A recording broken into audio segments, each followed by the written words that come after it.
গ্রামীণ জীবনে নারিকেল এবং খেজুর গাছ যেন আমাদের নিত্যদিনের সঙ্গী, কিন্তু সময়ের সাথে গাছের গায়ে জমে যায় টাগা বা ঝড় পাতা। এতে শুধু গাছই অসুন্দর লাগে না, বরং ফলনেও কমে যায়। আজ আমরা দেখব ঝোড়াগাছি কিভাবে গাছ পরিষ্কার করেন। তিনি দীর্ঘ 1 যুগ ধরে এই গাছ পরিষ্কারের কাজে নিয়োজিত রয়েছেন। চলুন জানি বিস্তারিত তিনার কাছ থেকে। কি নিয়মে পরিষ্কার করেন? এটা নিয়ম বলতে গেলে কি ধরেন মনে করেন এটা ডাব মনে করেন এই ডাবের নিচে একটা গাছ থাকবে, না হলে এই ডাব মনে করেন নিচে নেমে গেলে পুষ্ট হবে না, মানে মোটা হবে না, বুঝতে পারছেন? হ্যাঁ। ডাবের কানের পিঠে মানে ডাব হয়েছে, ডাবের কানের পিঠে একটা কান পিঠে হবে। আচ্ছা, এই যে গাছের ডগা না কাটলে কি কোনো সমস্যা হয়? আর গাছের ডগা যে কাটছেন এগুলো যদি না কাটা যায় তাহলে কি কোনো সমস্যা হয়? সমস্যা আছেই তো। কি সমস্যা সেটা? সমস্যা ধরেন লুকা কাটাতে সমস্যা নাই, কিন্তু এই যে গাছটা ধরেন পরিষ্কার পরিচ্ছন্ন করলে পিঁপড়ি শিয়াল এগুলো ধরেন মনে করেন পড়ে গেলে ডাবটা ভালো ধরে। এই এই যে এত বড় গাছে উঠছেন, এই গাছে উঠি কোনো ঝুঁকি আছে কি? হ্যাঁ কোনো ঝুঁকি? হ্যাঁ ঝুঁকি আসেই তো ভাই। সাপ আছে, এর ভিতরে সাবু ধরেন থাকে, পিঁপড়ি থাকে, শিয়াল থাকে। ধরেন আমার উস্তাদ ধরেন মনে করেন আজ কি প্রায় 7-8 বছর হইলো গাছানে পড়ে গেছে। গাছানে পড়ে গিয়ে ওনার মানে অন্য এক গাছে হলে গাছের উপরে হলে অন্য এক দূরে গিয়ে চালের উপরে গিয়ে মানে তোল করে পড়ে গেল, মানে মাজার দড়ি কেটে গেল আমার উস্তাদ। এই গাছ কাটার জন্য একটা গাছে কত টাকা নেওয়া হয়? এই 120, 100, মানে ছোটো গুণা 100, বড়ো গুণা 120, 150 এরকম, মানে গাছ বুঝি আর কি। 100-র নিচে মানে নেন 100 টাকা লাগবে গাছকে। এই গাছ কাটার জন্য কি কি জিনিস আপনি ব্যবহার করেন? জিনিস ব্যবহার বলতে গেলে ভাই কোনো কিছু করিনি, ওই শুনি বৃষ্টিস রাখি গাছে পিঁপড়ি টিপড়ি কামড়াইলে এই। আর এই কাটার জন্য কি কি জিনিস নিয়ে আপনি উঠছেন এখন উপরে? ও এখানে এই যে কাটারি, আর এখন দড়ি, আর এখন ঝুড়ি। ঝুড়িতে কি আছে?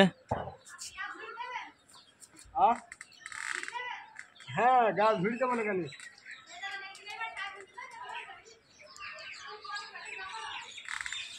ওই ভেতরে। আচ্ছা আসছি যান।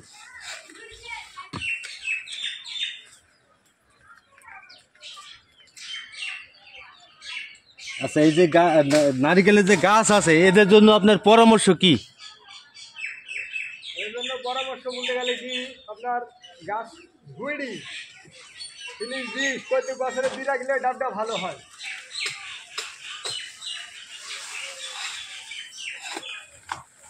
ভাই, নারিকেলের গাছ ঝোড়া আর খেজুর গাছ ঝোড়া এই দুয়ের পার্থক্য কি?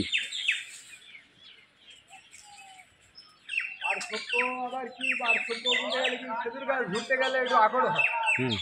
খেজুর গাছে আমরা মুড়ি দিই মেলা দিই। খেজুর গাছ যদি নারকেল গাছ যদি 100 হয়, খেজুর গাছ 200 টাকা, মানে ওইটা কাটা মাটা ভুগে যায় তো ঝামেলা আছে, বুঝলেন? এই এই কোন কোন এলাকায় আপনি এই গাছ সাধারণত ঝুড়ে থাকেন?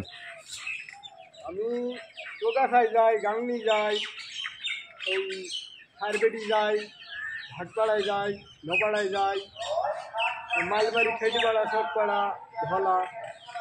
সব জায়গায় কি ওই 100-120 টাকা এরকমই নেওয়া হয়, না শহরে গেলে আরো বেশি নেন? তো ওইভাবেই নেওয়া হয়।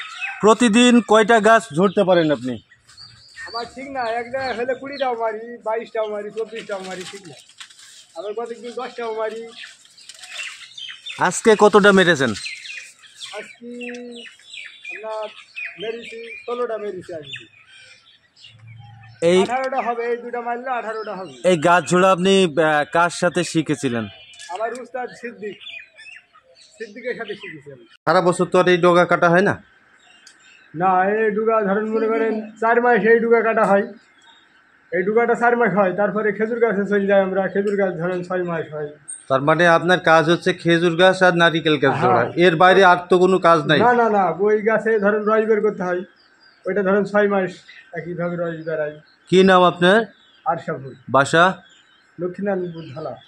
ছোড়া গাছিদের মতো মানুষরা নীরবে গাছের যত্ন নেয়। ঝুঁকিপূর্ণ এই কাজ তারা করে শুধু জীবিকার জন্য নয়, গ্রামের প্রতিটি গাছকে সুস্থ রাখার জন্য। তাদের পরিশ্রমের কারণেই আমরা পাই নারিকেল আর খেজুরের ফল। এমন শ্রমিকদের সম্মান জানাই, কারণ তারাই আমাদের সবুজকে টিকিয়ে রাখে। মাজিদ আল মামুন, মেহেরপুর সমাচার।